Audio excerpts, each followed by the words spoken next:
চট্টগ্রামে আসলে গুরুত্বপূর্ণ ব্যক্তি কারা এটা বুঝতে গেলে একটা রিপোর্ট দেখতে হবে যে চট্টগ্রামের গুরুত্বপূর্ণ ব্যক্তি এই বিবেচনায় আওয়ামী লীগের সাবেক মন্ত্রী এমপি এবং কিছু সাংবাদিক তারা প্লট পেয়েছে।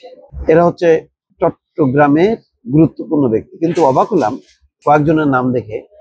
তারা ঢাকায় থাকেন, ঢাকায় সাংবাদিকতা করেন, তারা কিভাবে চট্টগ্রামের গুরুত্বপূর্ণ ব্যক্তি হলো বুঝতে পারলাম না। তবে শেখ হাসিনার আমলে সবই সম্ভব।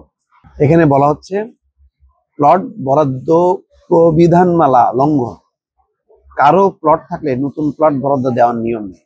সংরক্ষিত প্লটের চেয়ে বেশি প্লট দেওয়া হয়েছে কর্মকর্তা কর্মচারীদের, অথচ তারা গুরুত্বপূর্ণ ব্যক্তি এই বিবেচনায়।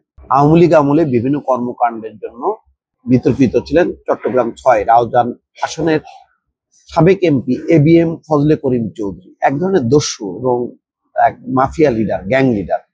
তার নেতৃত্বে কত মানুষের যে ঘর ছাড়া হয়েছে, কত মানুষ অত্যাচারিত হয়েছে, তার কোনো ইয়াত্তা নেই। বিরুদ্ধ মত দমন এবং রাউজান স্টাইল নির্বাচনে পছন্দের বাইরে অন্য কেউ প্রতিদ্বন্দ্বিতা করতে না দেওয়া সহ নানা কাজে সমালোচিত ছিলেন তিনি। তারপরও তাকে গুরুত্বপূর্ণ ব্যক্তি দেখিয়ে বিশেষ বিবেচনায় প্লট বরাদ্দ দেখিয়েছিল চট্টগ্রাম উন্নয়ন কর্তৃপক্ষ সিডিএ।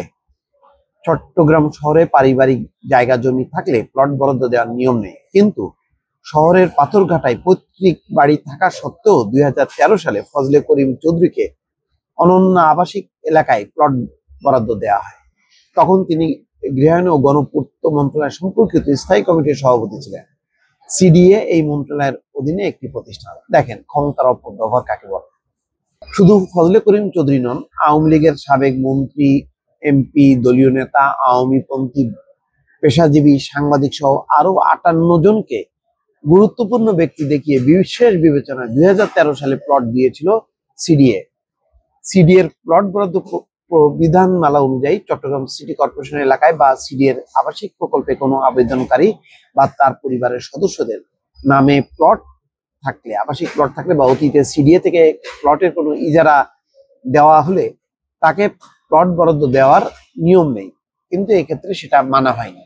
এখানে আওয়ামী লীগ সরকারের আমলে 15 বছরের নিয়ম ভেঙে বিজ্ঞপ্তি ছাড়া মোট 155টি প্লট বরাদ্দ দেওয়া হয়। আওয়ামী লীগের সাবেক মন্ত্রী, এমপি, দলীয় নেতা, সিডিএর বোর্ড সদস্য, আওয়ামীপন্থী বীর মুক্তিযোদ্ধা, ব্যবসায়ী সহ পেশাজীবীদের বিশেষ বিবেচনায় প্লট দেওয়া হয়। আবার নিয়ম লঙ্ঘন করে সংরক্ষিত প্লটের চেয়ে বেশি প্লট দেওয়া হয়েছে কর্মকর্তা কর্মচারীদের।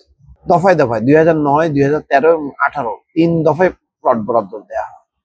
এতে দেখা যায় অন্তত আওয়ামী লীগের 15 নেতা, 11 সাংবাদিক, সিডিএ বোর্ড সদস্য 10, সিডিএর চট্টগ্রাম উন্নয়ন কর্তৃপক্ষের হচ্ছে 62 জন কর্মকর্তা কর্মচারী প্লট পেয়েছেন। 43টি প্লট পান আওয়ামীপন্থী বীর মুক্তিযোদ্ধা, শিক্ষাবিদ ও ব্যবসায়ীরা। বহুজনের নাম আছে এখানে। আছেন বাড়ি থাকার পরেও প্লট পেয়েছেন Hasan Mahmud, Mosharraf Hossain, ABM Fazle Karim Chowdhury, Afsarul Amin, Shamsul Haque Chowdhury, M A Latif, Nurul Islam, Saifuzzaman Chowdhury. একই সময় প্লট পান এবিএম আবুল কাশেম, দিলীপ বড়ুয়া, মনিউদ্দিন খান বাদল, আনিসুল ইসলাম মাহমুদ, চেমনারা তৈয়ব, বীর বাহাদুর, ঐশী সিং, দীপঙ্কর তালুকদার। সরকার পতনের পর Mosharraf Hossain, M A Latif O ABM Fazle Karim Chowdhury গ্রেপ্তার হয়েছেন। গুরুত্বপূর্ণ বিবেচনায় প্লট পেয়েছে মাহতাব চৌধুরী, আওয়ামী লীগ নেতা, এইচ.এম. বাহাউদ্দিন খালেক, শাহজি সহ আরো অনেকে।